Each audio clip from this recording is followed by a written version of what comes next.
مرزا صاحب آپ جو بڑے سچویشن کو اس وقت کے حساب سے دیکھ رہے ہیں تو مجھے یہ سچویشن جو ہے وہ آپ نے سمجھانی ہے. چلیں جی آگے سنیں. یہ پورا مقدمہ ہے وہ آپ اپنے پاس رکھیں, سوال اینڈ پہ کر لیجیے گا, میں مقدمہ کلیئر کر رہا ہوں ورنہ ٹیمپو وہ ٹوٹ جائے گا. میں آپ کو بتا رہا ہوں کہ آج بیٹھ کے کوئی سچویشن کا اندازہ نہیں کر سکتا جب تک آپ زمانے میں ریورس جا کے وہ سارے حالات دیکھ نہ لیں. تو حضرت ابوبکر نے اس وقت یہ ریلائز کیا کہ بھائی اگر اس وقت کوئی ڈیسیژن نہ ہوا تو یہ تلپٹ ہو جائے گا اور یہ انصار مدینہ کو چنیں گے اور ایک نئی گیم شروع ہو جائے گی, قریش مکہ میں پھوٹ پڑ جائے گی. اب اس کا آخری حل یہ ہے کہ ان دو بڑے سرداروں میں سے ایک کو چن لیا جائے. اور انہوں نے کن بندوں کے نام پیش کیے؟ ابو عبیدہ بن جراح, جن کو نبی اسلام نے امین الامت کہا تھا. نجران کے جب عیسائی آئے, بخاری میں ہے, وہ مبالغہ تو نہیں ہو سکا تھا, مسلم میں ہے کہ مولا علی, حسن حسین اور فاطمہ کو لے کے نبی اسلام آئے, لیکن مبالغہ ہوا نہیں کیونکہ کرسچن ریڈی ہوئے. لیکن پھر انہوں نے کہا کہ اگر مبالغہ ہوا تو ہم مارے جائیں گے, اگر یہ جھوٹا نبی ہوا تو پھر ہمیں کوئی ڈر نہیں. تو آپ ہمارے ساتھ کوئی اپنا ایسا قریبی آدمی بھیجیں. تو آپ نے میں امین الامت تمہاری طرف بھیجوں گا. پھر نبی اسلام نے ابو عبیدہ بن جراح کو بھیجا. ہائے مظلومیت علی بن ابی طالب. ابو عبیدہ جراح جو ہے وہ امیر المؤمنین سے بھی زیادہ فضیلت کا مالک تھا کہ ابو بکر صاحب کو نہ امیر المؤمنین کا خیال آیا, نہ امیر المؤمنین کے فضائل کا خیال آیا. بس یہ جی امین الامہ ہے. کیا مباہلے کی طرف تو آپ اشارہ کر رہے ہیں, لیکن مباہلے میں جن افراد کو رسول اللہ لے کے جانا چاہتے تھے, جو نفس رسول قرار پائے قرآن مجید کی روشنی میں, وہ کون تھے؟ علی بن ابی طالب تھے. بھائی امین الامہ تو وہ شخص ہو سکتا ہے نا کہ جب رسول اللہ مکہ سے مدینہ کی طرف ہجرت کر آنا چاہ رہے تھے تو تمام امانتیں کس کو سونپی تھی؟ علی بن ابی طالب کو سونپی تھی. اور جس کو رسول اللہ امانتیں سونپ کر آئیں وہ امین الامہ ہوگا یا ابو عبیدہ ہوگا؟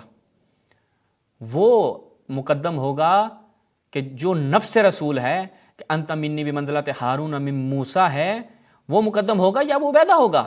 یہ ابو بکر صاحب نے حضرت علی کا تذکرہ کیوں نہیں کیا؟ دور بھی نہیں تھے نا, کہہ دیتے کہ علی کو بنا لو, حضرت علی کا کہیں تذکرہ. یعنی یہاں سے واضح ہو جاتا ہے کہ اس وقت جو ایک پلاننگ چل رہی تھی وہ مائنس امیر المؤمنین پلاننگ تھی. تو حضرت ابوبکر نے وہ سوٹیبل پرسنالٹیز کے ہاتھ اس طریقے سے کھڑے کیے. یہ سوٹیبل پرسنالٹیز تھی. علی بن ابی طالب سوٹیبل پرسنالٹی نہیں تھے. کیا کہنے یہ علی بن ابی طالب صلوات اللہ علیہ کے ساتھ محبت اور جناب ان کا مقدمہ لڑنے والے مرزا صاحب ہیں. ان کی آپ حقیقت اور اصلیت انشاءاللہ آج مکمل دیکھیے گا. اور کہا ان میں سے چن لو, لیکن دونوں نے کہا کہ حضرت آپ کے ہوتے ہم نہیں کریں گے کیونکہ نبی اسلام نے آپ کو مصلی پر کھڑا کیا تھا اور اس کی وجہ سے ہم آپ کو خلیفہ چنیں گے. مصلی پہ آپ کو کھڑا کیا تھا اس لیے ہم آپ کو خلیفہ چنیں گے. یہ فضیلت بن گئی. یعنی مصلی پہ آپ کھڑے ہوئے تو آپ کو ہم چن رہے ہیں. علی بن ابی طالب کے تمام فضائل جتنے بھی, یعنی رسول اللہ نے مکی زندگی سے مدینے کی زندگی تک جتنے بھی فضائل بیان کیے امیر المؤمنین کے, کہ احمد ابن حنبل نے, نسائی نے اور تمام ان کے ائمہ نے بیان کیا کہ جتنے فضائل علی بن ابی طالب کے بیان کیا, اصحاب میں کسی کے لیے بھی اتنے فضائل نقل نہیں ہوئے. لیکن کیا کہیں کہ جی مصلی پہ آپ کھڑے ہو گئے تھے. یعنی جو رسول کا دفاع کرتا رہا ہر میدان میں, جو ہر میدان میں کھڑا رہا, جس کے لیے کہا کہ میں کل اس کو علم دوں گا کہ جو کرار ہوگا, غیر فرار ہوگا, اللہ اور اس کا رسول اس سے محبت کرتے ہوں گے, وہ اللہ اور اس کے رسول سے محبت کرتا ہوگا, کہ خدا اور اس کے رسول کا محبوب یہاں پر نظر انداز کر دیا جاتا ہے. عبد العصا والی بات آپ کو اب جو حضرت عباس نے امیر المومنین سے کی تھی, یہاں پہ پریکٹیکلی مرزا صاحب کی زبانی اس سینیریو میں آپ کو سمجھ میں آ رہی ہوگی. سنیں آگے. چنا انصار مدینہ بھی ایگری کر کے, سعد بن عبادہ اکیلے رہ گئے, ان کے اپنے قبیلے کے لوگ اپنے سردار کو چھوڑ کے حضرت ابوبکر کے اوپر راضی ہو گئے. اس سے آپ کو اندازہ ہوگا کہ حضرت ابوبکر کی پرسنالٹی کتنی بڑی تھی. ادروائز وہ پورا قبیلہ چھوڑ دیتا, انہوں نے اپنے سردار کو چھوڑ کے حضرت ابوبکر کی بیعت کر لی. ہاں, اب آپ کہہ رہے ہیں کہ جی وہاں پر حباب بن منذر نے وہاں پر فوراً ریاکشن دکھایا, انہوں نے ابتداء میں بہت چون چراہ کی, لیکن حضرت عمر بڑے طیش میں آ گئے تھے. اور خود حضرت عمر جو ہیں بیان ان کی بخاری مسلم کے روایات ہیں کہ حضرت عمر کہتے تھے کہ اگر کسی نے ہماری مخالفت کی تو میں اس کی گردن اڑا دوں گا. تو آپ کہتے ہیں کہ اور پھر خود کہتے ہیں کہ جب فلاں بنو اسلم اور فلاں قبیلہ میں نے مدینہ کی گلیوں میں دیکھا تو مجھے یقین ہو گیا کہ اب ہماری فتح ہے, اب ہمیں کوئی اپنی جگہ سے نہیں ہلا سکتا. تو حضرت عمر ان لوگوں نے جو پلاننگ کی ہوئی تھی وہ اپنے پلاننگ میں یوں کامیاب ہوئے ہیں, نہ کہ وہ حضرت ابوبکر کے فضائل کے معترف ہو گئے اور کہا کہ نہیں جی اب ہاں یہ تو بات آپ نے بڑی اچھی کی ہے, یہ اتنے جتنے آپ کے فضائل ہیں اس کے بعد تو آپ مصلی پہ کھڑے ہوئے تھے, لہٰذا اب آپ ہمارے کیا بنیں گے, خلیفہ بنیں گے. اتنی اچھی بڑی پرسنالٹی تھی حضرت ابوبکر. کیا کہنے. اس سے حضرت ابوبکر کی ڈومیننسی نظر آتی ہے. حالانکہ وہ کمزور آدمی تھا یار, بوڑھا آدمی تھا, کوئی پہلوان نہیں تھا. کوئی آپ کو حدیثوں میں نہیں ملے گا کہ انہوں نے بدر میں اتنے بندے قتل کر دیے. کہیں یہ دیکھیں ہم شیعہ بھی یہ تو کہتے ہیں نا کہ وہ ایک ایسی شخصیت ہی نہیں تھے, نہ شجاع تھے نہ کچھ تھے, انہوں نے بدر میں کوئی بندے قتل کر دیے ہوں. کوئی حدیث میں نہیں ملے گا, کچھ بھی نہیں ہے. یعنی ان کی شجاعت کا آپ کو کوئی نمونہ نہیں ملے گا. اور ان کے ہاں امامت کے لیے شرط ہے کہ وہ شجاع ہونا چاہیے. اور یہاں پہ کیا ہے کہ وہ یار ایک خود جو انہوں نے بیان کیا, میں نہیں بیان کرتا. یہ تھے تو وہ, یہ تھے تو وہ تھے. نہیں, ان کی ایک بزرگی, نبی اسلام کے ساتھ قربت, یار غار ہونا, یہ ساری چیزیں. پھر نبی اسلام کے وہ سسر بھی اور ساری قربت. سسر بھی تھے, کیا رسول اللہ کے اس وقت یہی سسر موجود تھا؟ وہ سسر ہونا اتنی بڑی فضیلت ہے، ان تعجب ہے کہ خلافت کے لیے اہل سنت کے پاس معیارات کیا بن رہے ہیں کہ جی وہ یار غار تھے، وہ سسر تھے، جنگوں میں انہوں نے کچھ کیا تو کچھ بھی نہیں تھا، لیکن پھر بھی کیا ہے ان کو خلیفہ بنا دیا گیا۔ یہ اہل سنت کی خلافت ہے، یہ خلافت کا سٹرکچر ہے۔ دیکھیں بھائی سسر تھے، بھائی سسر تو ابو سفیان بھی تھا، ابو سفیان کو بنا دے، وہ اس سے زیادہ بزرگ بھی تھا تو اس کو بنا دینا چاہیے تھا یہ اہل سنت کی خلافت ہے۔ یہ خلافت جو ہے نا ابھی اس کا مقدمہ قائم ہو رہا ہے سکیب میں، پہلا خلیفہ یوں چنا جا رہا ہے۔ یہ ساری چیزوں کی وجہ سے ان کے اوپر ایگری کر گئے اور وہ بیعت ہو گئی اور پھر وہ سارا معاملہ ہوا۔ حضرت علی کو یہ غلط تھا کہ اس مشورے میں مجھے شامل کرنا چاہیے تھا۔ مولا علی کے اوپر جھوٹ بولنے میں اگر کسی کو ید طول حاصل ہے وہ مرزا صاحب ہیں۔ حضرت علی کو یہ غلط تھا کہ اس مشورے میں مجھے شامل ہونا چاہیے۔ بندہ پوچھے دو چیزیں ہیں مرزا صاحب، بندہ پوچھے مولا علی نے یہ کہاں پہ کہا ہے کہ مجھ سے مشورہ کرنا چاہیے تھا؟ بخاری میں تو اس کے برعکس الفاظ ہیں، وہ میں ابھی دکھاتا بھی ہوں کہ استبدت علینا بالامر، تو ہمارے اوپر زبردستی نافذ ہوا ہے۔ کننا نرا نصیب لقرابتنا رسول اللہ، کہ ہم رسول اللہ کی قرابت کی وجہ سے اپنا حق زیادہ سمجھتے تھے اور امیر المومنین واقعی اپنا حق سمجھتے تھے۔ ایسا تھوڑی کہا کہ رسول اللہ تو مشورہ کر لیتا تو بہتر تھا۔ دوسری بات، مشورہ ہوا کب ہے؟ حضرت عمر نے کیا نہیں کہا بخاری میں کانت بیعت ابی بکر فلتا، ابو بکر کی جو بیعت تھی وہ فلتا تھی، ایک ناگہانی امر تھا۔ تو بھائی مشورہ کہاں پہ ہوا ہے کہ جو مشورہ ہو رہا تھا حضرت علی کو اس میں شامل نہیں کیا گیا؟ اچھا ایون اگر حضرت علی نے یہ بات کی، ابو بکر نے کہا او یا علی وہ پتہ کیا مشورہ تو ہوا ہی نہیں تھا، اصلا اس نے بھی بات نہیں کی، تو لہٰذا یہ اپنے یعنی خود سے بیٹھ کے، آپ کو سمجھ میں آ رہا ہوگا کہ حضرت ابو ہریرہ کا ٹیلنٹ کیسے منتقل ہوا ہے آگے، بیٹھ کے باتیں بنا رہے ہیں کہ بھائی وہ مشورے میں شامل کر لیتے۔ کہاں ہے امیر المومنین نے کہ مجھے مشورے میں شامل کر لیتے؟ کدھر کا ہے وہ ہمیں تو بھی دکھاؤ نا۔ بخاری میں تو اس کے برعکس الفاظ ہیں، مولا علی نے تو کہا تم زبردستی نافذ ہو گئے، عمر کہہ رہا کہ وہ فلتا تھی، ناگہان تھی، ایک ناگہانی امر تھا، ایکسیڈنٹلی جو ہے وہ ہو گیا ابو بکر کا حساب کتاب۔ 6 مہینوں نے بیعت نہیں کی۔ 6 مہینے کے بعد بخاری مسلم میں آتا ہے انہوں نے حضرت فاطمہ کی جب وفات ہو گئی، انہوں نے حضرت ابوبکر کو پیغام بھیجا اور کہا کہ آپ میرے پاس آئے ہو۔ ڈنڈی چیک کریں، جب حضرت زہرا کی وفات ہو گئی 6 مہینے بعد، مرزا صاحب وہ کیوں بیان نہیں کرتے؟ ان کے خطبہ یہ الفاظ کیوں بیان نہیں کرتے؟ کہ یہ سوال بھی ہم کر چکے ہیں، کسی خطیب میں یا کسی ان کے بندے میں جرت نہیں ہوئی کہ بخاری کے اس جملے کا جواب دے سکے کہ جب تک حضرت زہرا زندہ تھیں علی کا ایک مقام تھا، لوگوں نے یعنی صحابہ نے علی سے منہ موڑ لیا جناب زہرا کی وفات کے بعد۔ یہ سوال ہے، جواب دینا ہمیں، کیا ہوا تھا ایسا؟ چونکہ ابو بکر کی بیعت نہیں کی تو لوگوں نے علی سے منہ موڑ لیا، علی کا احترام کرنا چھوڑ دیا۔ یہ اس کا جواب کیوں دیتے؟ یہ بھی جب روایت پڑھتے ہیں تو اس کو یوں جمپ لگا کے جاتے ہیں وہاں پر، اور اپنے ساتھ کسی کو نہیں لے کے آنا، اور وہ راوی کہتا ہے کہ آپ نہیں چاہتے تھے کہ حضرت عمر ساتھ آئیں کیونکہ وہ جذباتی۔ تو پھر جھوٹ، وہاں پہ کہاں الفاظ ہیں کہ راوی کہتا ہے کہ عمر کو ساتھ نہیں لانا وہ جذباتی ہیں؟ یہ تو الفاظ ہی نہیں ہے وہاں پر۔ یعنی کہانیوں سے کہتے ہیں جی وہ بابوں کی کہانیاں، یہ مرزا صاحب کی کہانی ہے، پیچھے سے کئی کہانیاں بنائی ہیں، کئی جھوٹ بولے ہیں، کئی بلنڈر مارے ہیں اور یہاں پر پھر مار رہے ہیں۔ اصل الفاظ تو نہیں استعمال کر سکتے نا، اصل الفاظ استعمال کریں گے تو سامنے والا پوچھے گا او کیوں، کیا وجہ تھی؟ وہاں الفاظ کیا ہے کہ حضرت علی علیہ السلام عمر کے حضور سے، اس کی موجودگی سے، اس کی شخصیت سے، اس کے وجود سے کراہت رکھتے تھے۔ وہ تو پوچھے گا نا کہ بھئی کراہت کیوں رکھتے تھے، کیا وجہ تھی، کیوں عمر پسند نہیں تھا حضرت علی کو؟ عمر نے ایسا کیا کیا تھا اس وقت، یعنی اس وقت ایسا کیا کیا تھا کہ عمر کا وجود علی کو پسند نہیں تھا؟ لوگ سوال پوچھیں گے، پھر بتانا پڑے گا کہ اس نے جو جناب زہرا سلام اللہ علیہ کے گھر جا کے دھمکی دی، وہ جو پورا معاملہ ہوا، تو پھر وہ ساری باتیں کھل جائیں گی۔ تو بخاری کے اشارے تو بتا رہے ہیں کہ عمر نے جناب زہرا اور ان کے گھر پر جا کر جو حرکتیں کی، اس سے حضرت علی عمر کے وجود سے کراہت کرتے تھے۔ یہ اشارے بخاری کے بتا رہے ہیں، پھر تو ساری حقیقت کھل جانی تھی۔ لہٰذا مرزا صاحب نے کہا وہ جذباتی ہیں، اس کو نہیں لے کے آنا۔ اچھا اب آگے سنیں۔ حضرت عمر نے روکا حضرت ابوبکر کو کہ آپ اکیلے نہ جائیں، انہوں نے کہا میں، حضرت عمر نے بھی روکا کہ آپ اکیلے نہ جائیں۔ کیوں؟ کہاں جا رہے تھے؟ مشرکین کے پاس جا رہے تھے الیاذ باللہ، یا میدان جنگ میں جا رہے تھے؟ میدان جنگ میں سے چلو روک سکتے ہیں نا، انہیں پتہ ہے کہ حضرت ابوبکر کا کیا بنے گا وہاں پہ، لیکن وہ کہاں جا رہے تھے؟ حضرت علی کے پاس جا رہے تھے۔ وہ رحماء بینہم تھے بھائی، قرآن مجید نہیں کہتا، آپ لوگ نہیں کہتے، یہ پہاڑے پڑھ پڑھ کر آپ لوگوں نے ممبروں سے لوگوں کے کان نہیں پکا دیے رحماء بینہم رحماء بینہم، تو وہ رحماء بینہم کے پاس جاتے ہو کیوں روک رہے ہیں؟ یعنی یہ کہانی ہے جب اس طرح سے بنائیں گے نا کہ جن کا سر پاؤں نہیں ہوگا تو آپ کے اپنے منہ سے ہی وہ آپ کی کہانیوں کا رد نکلے گا. اہل بیت رسول سے کوئی نیگیٹو چیز امید نہیں کرتا. اس سے آپ عمر تو کرتے تھے نا، پھر عمر کرتے تھے، عمر کو پتا تھا کی کمٹمنٹ کا وہ اکیلے گئے، حالانکہ بہت بڑا رسک تھا اکیلے جانا. اچھا مرزا صاحب خود بیان کر رہے ہیں کہ حالانکہ اکیلے جانا بہت بڑا رسک تھا. مرزا صاحب کس چیز کا رسک تھا؟ وہاں پر کوئی ڈرون حملہ ہونا تھا یا تلواریں لے کے بیٹھے تھے سارے کہ ابو بکر آئے گا تو گھر میں جیسے انٹر ہوگا مار دیں گے. اہل بیت سے کوئی چیز ایسی آپ توقع نہیں رکھ رہے تھے، لیکن رسک بھی تھا. کیا بات ہے یہ، یعنی ثقیفہ کو سمجھنا ہے تو مرزا صاحب کی گفتگو کافی ہے، ہمیں کوئی اس پہ بولنے کی ضرورت نہیں ہے. کوئی بھی باشعور آدمی ہے وہ کہے گا مرزا صاحب یہ بات کیا، یعنی یہاں پہ کہہ سکتے ہیں مرزا صاحب کو ہذیان ہو گیا. جبکہ خلافت کا جھگڑا چل رہا ہے. اور دوسرا آپ دیکھیں خلیفہ وقت یعنی خلافت کا جھگڑا اس قدر سنگین چل رہا تھا کہ رسک تھا، کیا کہنے، یعنی جان کا رسک تھا.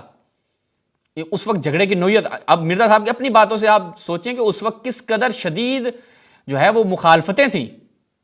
وہ حضرت ابوبکر ہیں، ہونا تو چاہیے تھا وہ کہتے تم میرے دربار میں آؤ. انہیں پتا تھا اس گھر سے ہمیں دین ملا ہے، یہ ہمارے بڑے ہیں. انہیں پتا تھا اس گھر سے ہمیں دین ملا، یہ ہمارے بڑے ہیں، لیکن خلافت کے معاملے میں یہ ہمارے چھوٹے ہیں، ان کو نظر انداز کر دو، ان کو بلانے کی زحمت بھی نہیں کرنا، ان سے مشورہ دور، ان کو اصلا بتلانا بھی نہیں ہے، چپ چھپاتے جانا ہے، سقیفہ میں بیٹھ کے خلیفہ بن جانا ہے. ویسے تو یہ ہمارے بڑے ہیں، دین بھی ان کے گھر سے ہم تک پہنچا ہے، لیکن خلیفہ نہیں نا، اب اتنے بھی تو آپ بڑے نہیں ہیں. یہ ان کا جانا. پھر حضرت علی جب یہ بات کی کہ آپ کو جو اللہ تعالیٰ نے یہ فضیلت دی اور یہ حالات و واقعات فیوریبل ہوئے، ہمیں کوئی حسد نہیں ہے، لیکن آپ نے ہمیں مشورے میں بھی شامل نہیں کیا. اس پہ مشورے میں شامل نہیں کیا. مرزا صاحب کے فالوور، یار یہ ہمیں الفاظ نکال کے دکھا دینا کہ مشورے میں شامل نہیں کیا، کہاں ہے؟ اچھا میں روایت نکال لیتا ہوں، ایک منٹ روایت ہم خود بھی دیکھ لیتے ہیں نا کہ وہ مشورہ کہاں پہ ہو رہا تھا، تاکہ ہمیں پتہ چل جائے کہ آپ نے ہمیں مشورے میں شامل نہیں کیا. کیوں چھپاتے ہیں اپنی بخاری سے ڈنڈے کیوں مارتے ہیں؟ یہ کون سی کتاب ہے جی؟ صحیح بخاری، سب سے صحیح بخاری، دارالسلام کی چاپ ہے. اچھا جی، جناب زہرا سلام اللہ علیہ ابو بکر پر غضبناک ہو گئیں، ترک کلام کر دیا، 6 ماہ تک زندہ رہیں. جب ان کی وفات ہوئی تو ان کے شوہر نے ابو بکر کو بتایا نہیں اور بغیر اطلاع دیے ان کو دفن کر دیا. وکان علی من الناس وجن حیات فاطمہ، جناب زہرا کی زندگی میں لوگوں کے نزدیک علی کی آبرو تھی. جب وہ اس دنیا سے رخصت ہوئی، استنکر علی وجوہ الناس، لوگ جو ہیں وہ علی سے منہ پھیرنے لگ گئے. فلتمس مصالحت ابی بکر، بس اس کے بعد نتیجہ کیا ہوا کہ ابو بکر سے مصالحت کا ارادہ کیا اور بیعت کا ارادہ کیا. ولم یکن جبائے تلک الاشہر، اور اس 6 مہینے میں علی نے بیعت نہیں کی تھی. فارسل الی ابی بکر، علی کو کہا اتنا ولا یاتنا احد معک، کہ تم میرے پاس آؤ اور اپنے ساتھ کسی کو نہیں لے کے آنا. کراہیتن لے یحضر عمر، کیونکہ وہ علی مولا علی جو ہیں وہ عمر کے وجود سے کراہت رکھتے تھے. تو عمر نے کہا لا ولا لا تدخلوا علیہم وحدہ، اکیلے نہیں جانا. فقال ابو بکر وما عصیتم ان یفعلوا بی، یعنی تمہیں کیا لگتا ہے وہ میرے ساتھ ایسا کچھ برا نہیں کریں گے. اچھا، فداخل علیہم ابو بکر گئے. فشاہد علی فقال ان قد عرفنا فضلک وما آتاک اللہ ولم تنفس علیک خیرا ساقہ اللہ الیک ولکنک استبددت. یہ ہے جی علینا بالامر، ہمیں مشورے میں شامل نہیں کیا. یہ اس عبارت کا اگر ترجمہ کوئی عربی دان، یا آج کے دور میں تو چیٹ جی پی ٹی کو دو، اسے بولو کہ اس کا ترجمہ کر دے. تمام آپ جتنے بھی احباب ہیں یہ کاپی کریں شاملہ سے. وَلَكِنَّكَ اسْتَبْدَدْتَ عَلَيْنَا بِالْأَمْرِ وَكُنَّا نَرَى لَكَ رَابِطِنَا مِنَ الرَّسُولِ اللَّهِ نَصِيبًا. اس کا ترجمہ کریں کہ اس کا مطلب یہ بنتا ہے کہ وہ آپ نے ہم سے مشورہ نہیں کیا تو اچھی بات نہیں تھی. ٹھیک ہے، اب ہمیں یہ آپ نے ہمیں بتانا ہے کہ یہاں پر یہ کہاں پہ امیر المومنین فرما رہے ہیں کہ تم تو زبردستی نافذ ہو گئے ہو، اور مرزا صاحب کہہ رہے ہیں کہ نہیں جی وہ آپ نے مشورہ نہیں کیا تھا. جھوٹ بولو تو ایسے وہ بھی دن دہاڑے. ابوبکر رو پڑے. اس کے بعد حضرت علی نے کہا دیٹس آل، اب میں اعلانیہ آپ کی بیعت کروں گا. زور کے وقت حضرت ابوبکر منبر پہ چڑھے، حضرت علی کے فضائل بیان کیے. اس کے بعد سیدنا، اب آپ سیاق و سباق کو تو بہت پکڑتے ہیں، وہ پیچھے آپ پکڑے نا کہ جب لوگوں نے علی سے منہ پھیرا تب جا کے علی نے بیعت کا ارادہ کیا. یہ کیوں؟ پہلے کیوں نہیں کیا؟ یہ تو سوال ہے نا ہمارا. اس سوال کا جواب اگر کسی میں ہمت، حوصلہ، جرت ہے، کوئی تعویل کر کے لے کر آئے، جواب دے اس کا. علی چڑھے اور حضرت ابوبکر کے فضائل بیان کیے، اپنی بیعت نہ کرنے کی وجہ بتائی. انہوں نے بھی بتایا الٹیمیٹلی یہ سارا پیچ اپ ہو گیا. اور اس کے بعد جتنی جنگیں ہوئی ہیں ان میں تھنک ٹینک کے طور پر حضرت علی کبھی بھی علیحدہ نہیں ہوئے حضرت ابوبکر سے، نہ حضرت عمر سے. سارے معاملات مشورے کے ساتھ چلتے تھے. تو اس وقت ایک معاملہ ہوا، لیکن چونکہ at the end of the day وہ سیٹل ہو گیا. ہمارا یہاں پہ ایک اور سوال ہے کہ یہی امیر المومنین جو کبھی بھی جدا نہیں ہوا ابو بکر عمر عثمان سے، کبھی بھی جدا نہیں ہوئے، تو یہ ایک اسلام آپ کہتے ہیں کہ اتنے مربع میل پر پھیل گیا اور اتنی جنگیں ہوئیں، یہی علی کے جو رسول کے ساتھ ہر جنگ میں رہا، اسلام کی سربلندی کے لیے علی کی تلوار سب سے آگے نظر آئی، علی شجاعت کے میدان میں سب سے آگے نظر آیا، اسلام کی سربلندی کے لیے، اسلام کے افتخار کے لیے یہی علی اپنی تلوار کیوں نیام میں ڈال لیتا ہے اور ابو بکر عمر عثمان کے زمانے میں کسی ایک جنگ میں بھی شرکت نہیں کرتا؟ اور پھر یہی علی ہے، ایسا نہیں ہے کہ اس کے بعد رسول اللہ کے بعد کہا کہ اب میں تلوار بالکل نہیں چلاؤں گا، لیکن یہی علی ہے کہ جیسی اپنی خلافت آتی ہے تو معاویہ کے خلاف، عائشہ کے خلاف وہی تلوار نکلتی ہے اور مسلمانوں کی گردنیں اڑاتی ہے۔ یہ ہمارا سوال ہے نا کہ ان تینوں اس میں کیوں علی نے ان کا ساتھ نہیں دیا؟ پھر آپ نے کہا کہ وہ تھنک ٹینک کے طور پر، کیوں؟ ابو بکر عمر عثمان کی محبت میں یا اسلام کی منفعت میں؟ کیونکہ اسلام اس وقت اس کا درد کس کو تھا؟ علی کو تھا۔ اسلام کے لیے زحمتیں کس نے دی ہیں؟ علی اور اس کے گھر نے دی ہیں، رسول اللہ بنو ہاشم نے دی ہیں۔